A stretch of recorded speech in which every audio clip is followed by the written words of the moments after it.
often have you felt restricted to spiritual practices that often seem outdated and of little relevance in today's world?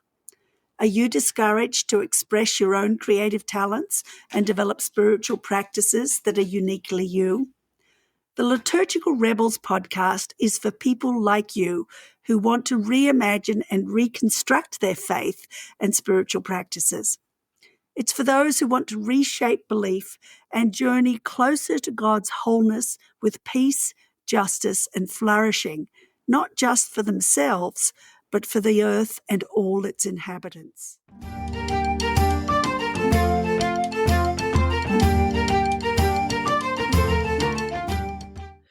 In today's episode, I will be in conversation with Kate Caroe, co-founder of OutoftheBox Training and Consultancy in Sheffield, England. Kate has home educated her 6 children following the educational philosophy of Charlotte Mason, which has also greatly influenced Out of the Box. She is also chair of Trustees of Steel City Choristers, a grassroots cathedral-style choir which aims to make choral music more relevant and accessible.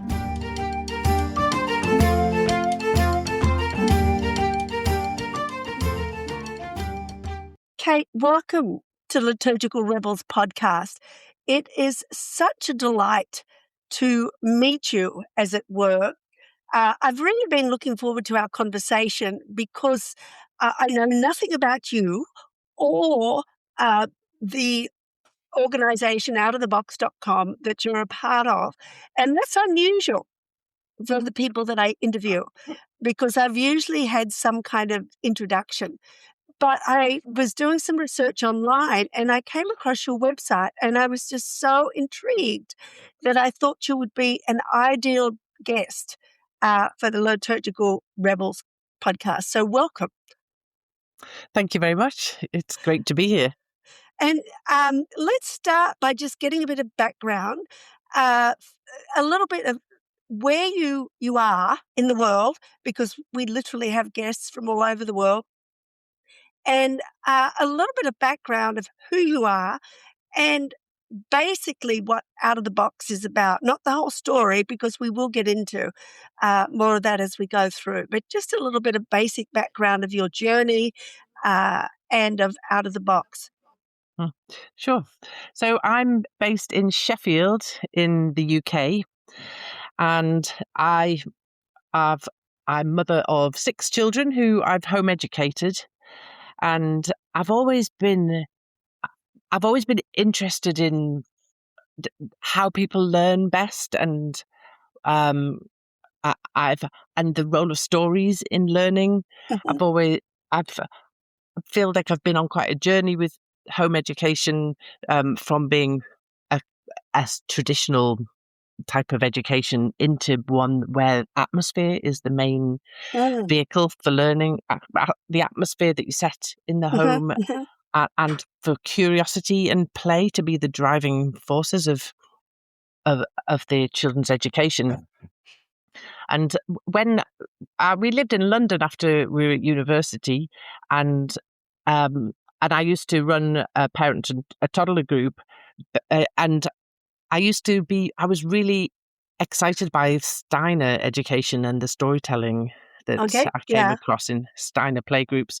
And so I ran this parent and toddler group at a church and made up my own Bible stories in a Steiner style. Lovely. And then the vicar's wife, this was about 2003 or so, and they told me about something called Godly Play, yes. which they said that was really similar to what I was doing, though I was using bigger figures, and I didn't get involved with that at that time. But when we moved up to Sheffield, then I came across it again, and I ran another parent toddler group, this time at our house, and I made up my own stories in that sort of style, and used the things that we had around us in the home, and I was really keen on using physical objects to tell stories, and then with as the children got older, I would read a lot of stories. I was influenced by Charlotte Mason's philosophy of education, where she uses the power of stories and really believes in the trusts in the learning process, the curiosity of the children driving their learning, and good habits, and um, asking them open questions and just accepting their answers, and believing and trusting that they will learn for themselves, and that the emotional engagement of stories will really be a factor in their learning. And so there's lots of things like that have interested me for a long time. And then I was talking with Catherine Lord, who my friend, who we started Out of the Box together during lockdown, because I was talking about home education, and she was running courses, deep talk courses, online, which are using these sort of stories to have a deeper conversation with people. And we had a lot in common, and we were quite excited by the similarities that we found between her deep talk storytelling and my home education. And we created this website called Doobie Doo, like doing and being. It was like it was about the atmosphere being the most important thing, and then Catherine was wanting to take deep talk into schools and think about how could you make that more, how could you have that sort of reflective storytelling that's a bit like godly play, but not necessarily Bible stories. It could be anything. And then all these conversations, because it was lockdown and everybody's needing to connect and got free time on their hands and maybe being a bit lonely, then like lots of people all got involved in these kind of conversations, and we created this idea of like you could take these stories and into schools, and we could tell that deep talk. They always just used a few simple little wooden people in the sand. We wanted to do it on the cloth, so it was a bit easier in schools, and also in care homes, people were using them, and it was easy. Oh, interesting. And then we created this whole box of lots of material, so there was lots of things in there for loose parts play, in order to have the conversation after the story, because we wanted to go deeper. And because we had this box and we had the idea of it being out of the box, and so that's partly where the name came from.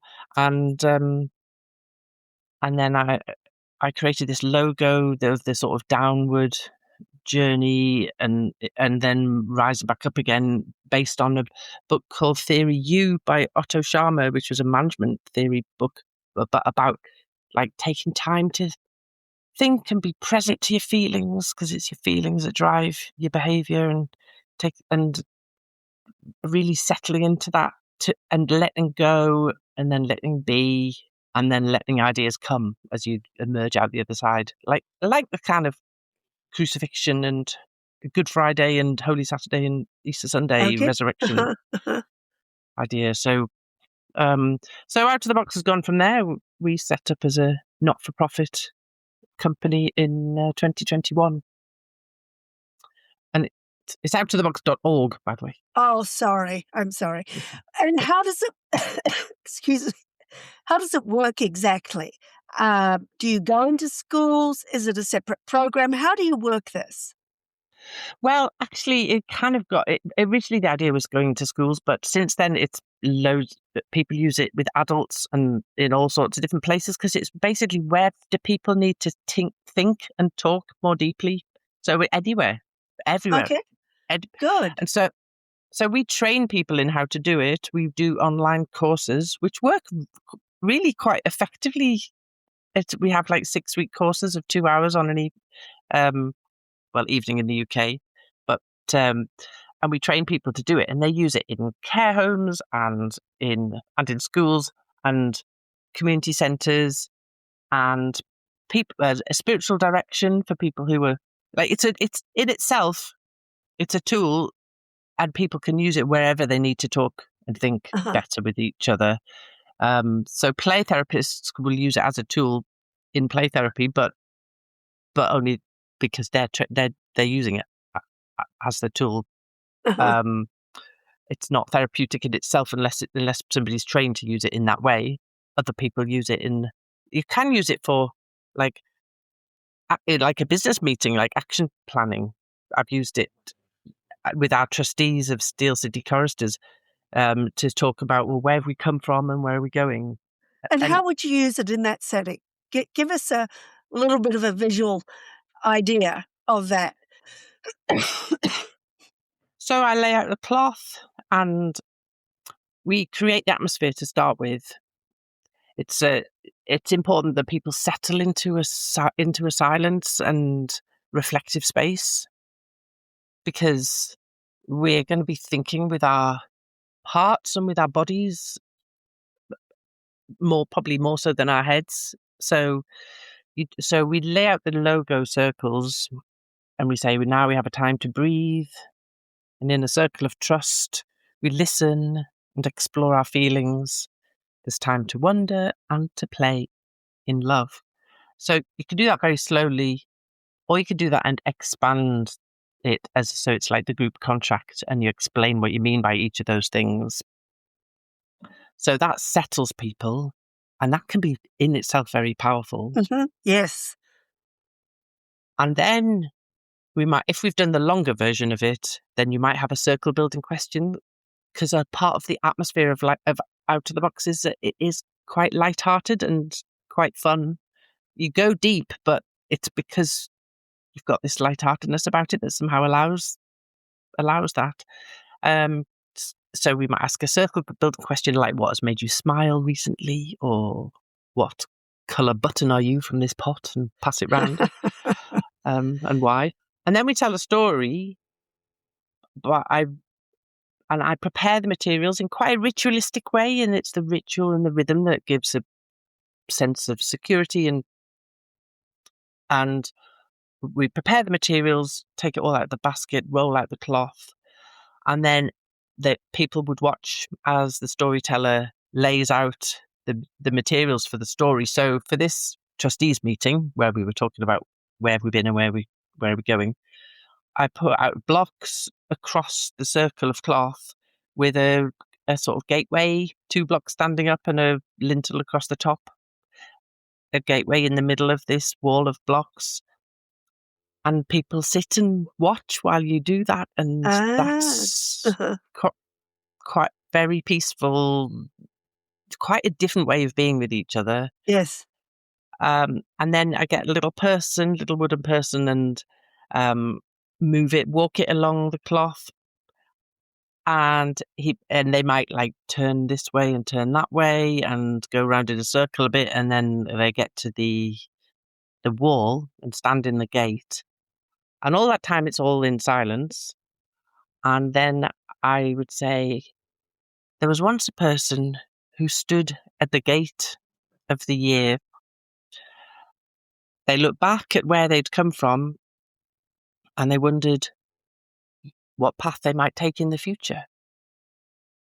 Nice. And that's the end of the story. Uh-huh. And then I say, I wonder what you liked about that story. And we discuss that. And then I say, I wonder what you didn't like. And we discuss that. And then I say, I wonder what it reminded you of. And when I say what you liked, it's about the sort of Ignatian idea of constellation, and what you didn't like is about like desolation. So it's like, where were you moved? Like what can you get in touch with your feelings and notice what drew you in and what attracted you, and why might that be? And can you notice what made you step back and feel a bit blocked, and what might that be about? And it's about making like connections that seemingly, what does it remind you of? You don't necessarily know where that will lead, but it might give you some insight that you've not thought of before, because you're kind of thinking and making connections in a new way. And then, so we have all that. And then I say, let's clear it away and play with the story in a new way. We we clear it all, and we might move places to get a different perspective in the room. And then actually, I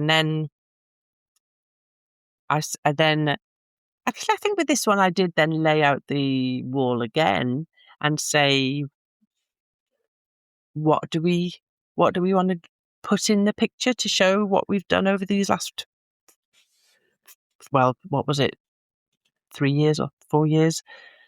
And because it's kind of fun and playful, but you're going to use the materials from the basket to represent something that you want to say.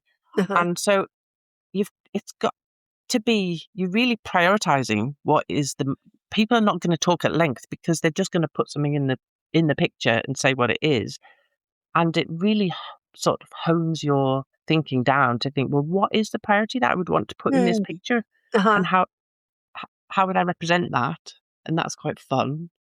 And then, and also, like, we've had some difficulties. And so there's like a donkey in one of the stories is kicks and bites and is annoying.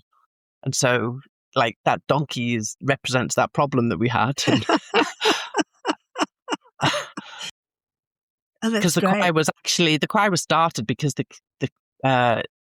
cathedral closed the choir really controversially, and it was in the press for about 2 weeks. So it was really upsetting and really difficult circumstances that it was the cathedral choir, and we just decided to carry on. So it was quite fun. You get to sort of talk about things in quite a boundaried way. Uh-huh. And then we think, what do we want from the future?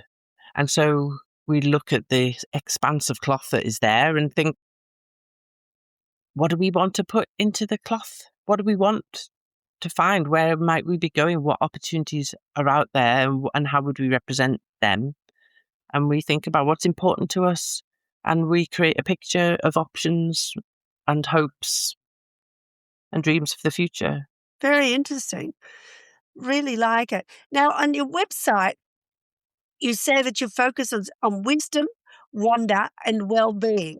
Now, what you've described, even though it helps to bring community in a group and obviously can very well diffuse any tensions that there might be, people, I can't imagine that they would necessarily say it brings, well, I suppose it does because it helps you to find solutions. But how would you say that these kinds of sessions that you have reflect wonder and well-being in particular? Wonder is one of my things. I wrote a book, The Gift of Wonder. And so I'm very interested, in wonder. And I feel that one of the big problems we have is that we have disconnected from the wonder of the world. And we do not encourage people to be, focused on it in any way. So I was thinking, how do you, in the process that you have developed here, really bring wonder into people's engagement? There's kind of two meanings about wonder. One is like the awe and wonder of like really realizing that something is special and really valuing it and honoring your experience and your relationships. And this sort of atmosphere where you're with each other, I feel like it feels quite special, and it's sort of, when you talk, you are careful with the objects, you handle them very carefully. There's a sort of reverence about the way that you handle the materials and speak about your experiences and things that values people's experiences. And then there's wonder as in like curiosity, and wonder as a sort of, how am I going to learn, and like, let's just let go of any judgment and assumptions, and let's have a think about this afresh and wonder about it for a while, and not come to any answers necessarily now. Let's just explore the questions and keep wondering about it, because this is not a place for necessarily making real decisions. We're exploring and brainstorming, but in a way, it's not brainstorming, it's heartstorming. It's like you're speaking about your feelings a lot of the time, and your motivations and values. And it's allowing a bit of special space to talk about that, because sometimes I feel like people can just crack on with what we've got to do, and it's good to take a bit of time Yes. to breathe and to sort of suspend our to-do list and suspend any sort of sense of urgency, and just kind of sit in this space and play and explore and enjoy the process of it. Mm-hmm. Well, and both forms of wonder we've talked about really uh, uh, rely heavily on curiosity, I think, Mm. because which is a lovely aspect of what you were just talking about. Um, and of course, that makes me think not just of godly play, but of the Montessori school uh, practices too, which I don't know if there's any similarity. I mean, I know they don't just use figures, but they do a lot of nature work and things like that, which is um, very much dependent on kids kind of having free range curiosity and things like that. So um, Mm. Yeah, I think we do. We encourage people to tell stories, not just with the materials in the box, but people will go outdoors and find twigs and stones and leaves and things and tell a story with those, because any sort of objects that you find around, you can imbue them with meaning. yes, yes. Well, Yeah, and and it's maybe it really does break down barriers, doesn't it? I mean, I've used some similar kinds of exercises and workshops I've done on wonder. And sometimes it's scary what people start talking about. Complete strangers start telling people because they suddenly feel safe with each other. And I think this is part of what this kind of an experience does for people. It makes them feel safe with each other. Uh, would you agree? yeah, yeah, Yeah. yes, and it's and because we can use metaphor, then people can choose to say, and because we value silence, then I feel that people can choose to say as much or as little as they like, Mhm. and so they may well want to share quite a lot and go deep, but they may well want to talk in metaphor, and or not even talk. They can put stuff onto the cloth or into the sand that's hugely meaningful, and not tell anybody why they've done it. And Mm, so, lovely. and sometimes people will tell me about it afterwards, and they'll tell me what the meaning of it was and why it was so special, but they didn't necessarily want to tell the group, Uh-huh. Yeah. or they might not tell us at all. But that's why you've got to then, when we're tidying away, you've got to let people take their own pieces Hmm. out, or if you're going to do them, then just to treat them all with real respect, because you don't Hmm. know what meaning is attached to them. Yes,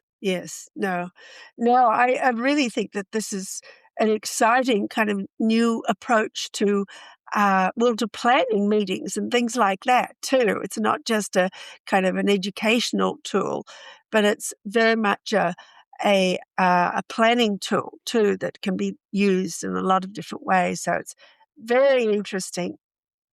Now, I meant to ask you earlier, the Charlotte Mason method of education. Now, to be honest, maybe because I don't live in the UK, it's not I did look it up online, but it's not one that I knew much about because, you know, as you know, the homeschooling here tends to be very conservative in its focus. And I know that this is a different kind of focus for homeschooling. Would you like to comment on that at all? Or Mm. Yeah, so there are quite a lot of people in America that follow Charlotte Mason. There's an amazing curriculum called Ambleside Online that has been put together by Americans. Um, but it's a liberal arts education where she uses living books, she calls it. So it's books that are really emotionally engaging and often tell the story of a person, and you learn about all sorts of different things through stories and through narration, we call it. So you would read a book read aloud a lot, or the children read themselves, and then they would then narrate back to you and tell you what it is that they remember or liked about the bit that they read. And I've ended up reading such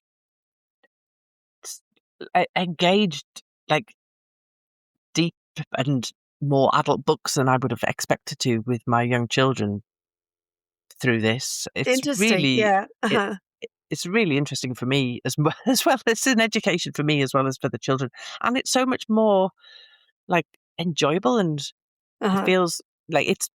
I work a lot on Out of the Box and Steel City Choristers, but I'm home educating at the same time. But my home ed You're feels very busy. yeah. My home ed feels like a break. It's like, oh, now I get to read these nice stories. And Oh, lovely. Now, you talk about the Steel City Choristers, and I understand it came out of the unfortunate conflict in terms of dismantling the choir at the cathedral. And I know that cathedral choirs are very important in the UK.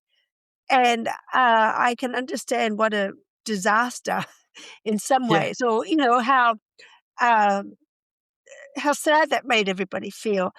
Um, but you say that the aim is to make choral music more relevant and accessible. Explain that, because I'm wondering if you think that part of the reason that they discontinued the choir was because this kind of music didn't seem to be relevant to people. And what can we do to help change this? I certainly love choral music, and the English choirs, cathedral choirs, are amazing and have been so important. So. Uh, yeah. And what's exciting about what we're doing now is that we're discovering, because people might not think to come into a cathedral and come to a cathedral service, and so therefore they might not have discovered the beauty and transcendence of the choral music. But if you take it out to them, they love it. yeah. And we sing about 50 times a year, and we're taking bookings 18 months out, and we sing for loads of different churches who don't have that kind of music as their normal worship style, but they love to have us for a special occasion. And even Methodist and URC churches and very low churchmanship churches will have us for a special occasion and love it. Wonderful. And we've also sung in places. So we don't have this kind of sacred secular divide so much. So on Saturday night we're going to sing a concert. We're going to sing a concert, but it's not a it's kind of a concert, but it's also kind of like a devotional performance. It's a spirituality centre near us, and it's music and readings on the theme of lament, connected to Lent, and we'll be wearing our cassocks, and it's a sort of spiritual space, and yet it's a concert, so it's on there, and we've sang at our local theatre. We've sang musical choral arrangements, and we've got a project with the Metal Methodists, who are heavy metal. Oh, really? Yeah. and they're going to tell us about what their favourite songs are, and then we're going to think about the story behind why it's their favourite song, and then pair it with a piece from the English choral tradition. Oh, that sounds fantastic. Yeah. And so I really feel like people love the choral music. It's beautiful, Yes. but they haven't necessarily had the opportunity to hear it. No. But if you take it out to them, they realise how much they love it, and it is. So I think it was really tragic when Sheffield closed the cathedral choir, and we had now it's difficult because we're now running the organisation and are responsible for it. We've got to raise all the money, and Yes. we're actually going to recruit a choir manager. We've got a professional choir director, but we need to raise an extra £20,000 a year to recruit a choir manager because we can't keep running it as volunteers Yeah. Oh, ourselves. And no, it becomes very difficult, isn't it? Particularly when you've got so many other things that you're doing too. So, yeah. But it yes, certainly sounds worthwhile, very worthwhile. yeah, it's great. It's very exciting. Yeah, but the idea of pairing it with metal Methodists, I can't imagine. Uh, well, I can Yeah, actually. I can. I remember speaking once at Cliff College, and the oh, Methodists yeah, were not at all like what we expected them to be, as it were. They were definitely not traditional Wesleyans. So yeah. from that. Well, last last year on Holy Saturday, I went to a service that the Metal Methodists were running, and and they really, it's like the darkest night of the year.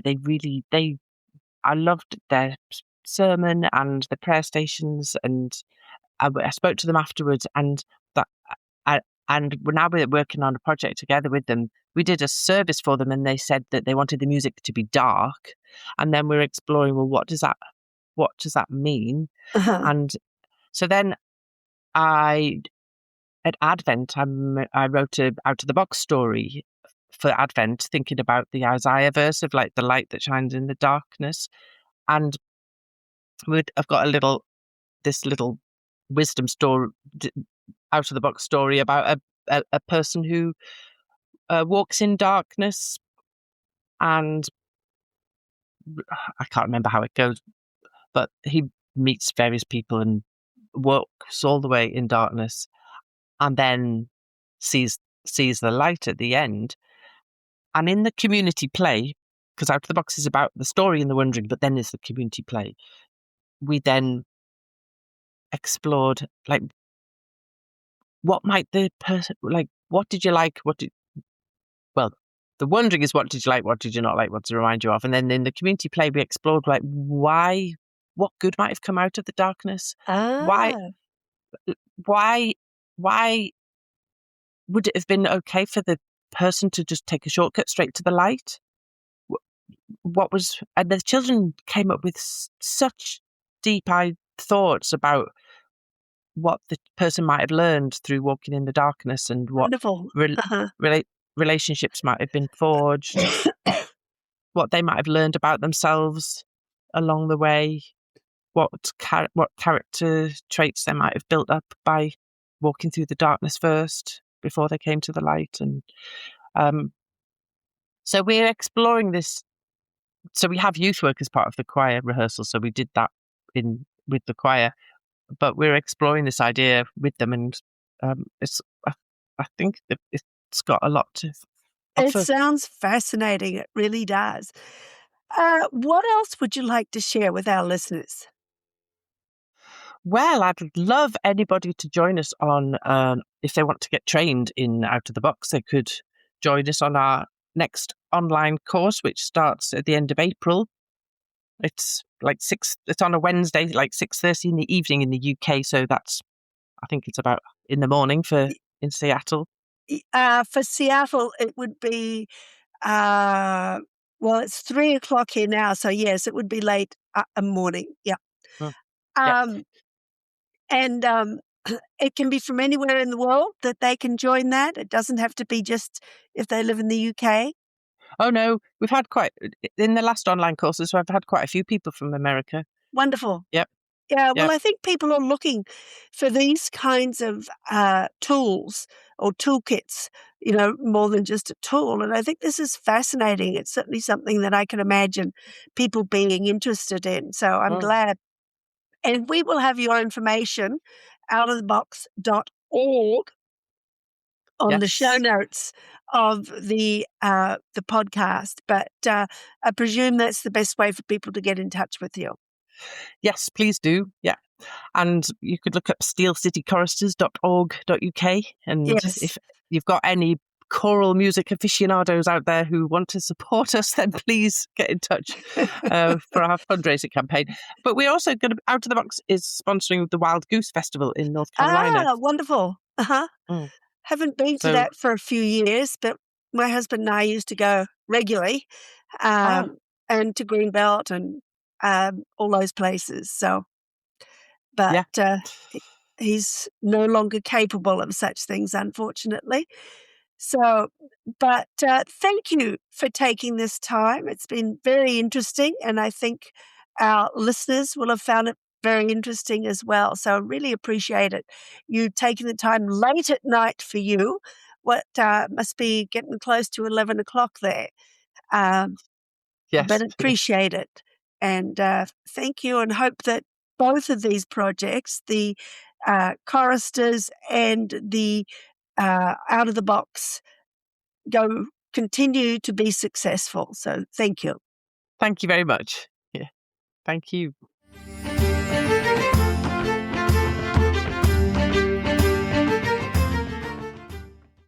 In today's engaging conversation, Kate Caroe shared her innovative approach to storytelling, education, and community building through her project Out of the Box. We learned how her methods foster wonder, wisdom, and well-being across diverse settings, from schools to care homes, and learned practical ways to incorporate storytelling and reflective practices into her own work. My next conversation will be with Tim Sorens, co-founding director of the Parish Collective and co-author of The New Parish, How Neighbourhood Churches Transform Mission. His latest book is called Everywhere You Look, Discovering the Church Right Where You Age. I am Christine Syme, author of Celtic Advent, Following an Unfamiliar Path and The Gift of Wonder. I write regularly on Substack and conduct workshops and retreats about spiritual practices and gardening. If you enjoyed this episode, don't forget to hit like and subscribe to the podcast. Please also share it with your friends or join me on Substack, Instagram, or Facebook.